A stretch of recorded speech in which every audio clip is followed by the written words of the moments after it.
After Premier Doug Ford issued his entreaty over the weekend urging Ontarians to please go get a test for COVID-19, more and more people are flocking to assessment centres like this one. But there's growing concern on the part of immune-compromised patients that this new policy puts them at increased risk of exposure to the virus. One cancer patient was shocked and angry when she was told she had to line up here at Mount Sinai with more than a dozen other people, some of whom were showing symptoms. It's ridiculous. I am gobsmacked. Kara Heitman was diagnosed with breast cancer in February. After a delay, she finally had a mastectomy 5 weeks ago, but the cancer had spread. Recently, it was detected in her lymph nodes, and she's scheduled to start chemotherapy tomorrow. Her oncologist from Mount Sinai told her she had to be tested for coronavirus before starting the drug treatment and to go to the hospital's assessment center, something she strenuously did not want to do. I asked if I could be tested somewhere other than a COVID testing center. I was told no. I asked if I could go to a different hospital that had a drive-through COVID testing center. I was told no. To me, that's unacceptable. Now I have the doctors sending me into the belly of the beast to be tested for COVID.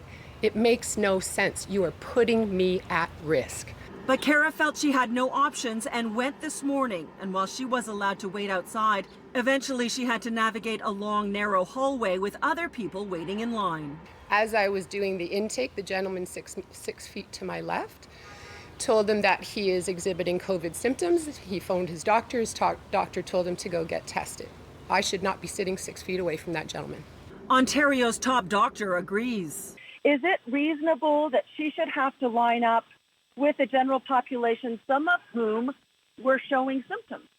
I think the point you raise is a good one, where their physician who is organizing the surgery and is asking for that would want to have good advice given to their patient of where they could obtain the test in a safe way and with a proper protocol, with a booked appointment perhaps in a timing rather than waiting in a long lineup if there is one. Kara tells me she did not have time to make an appointment. She was informed Friday that a test was needed, so she had to go today. But she feels strongly that it only makes sense that there be a separate testing space for cancer patients in order to minimize exposure as much as possible.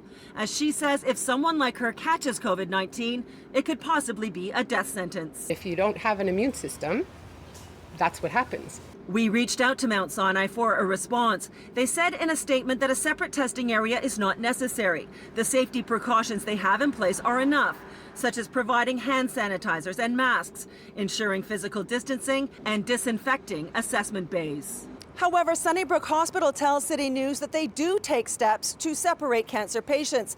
They provide COVID-19 testing for them before the assessment center opens to the public. I'm Pam Seatle, City News.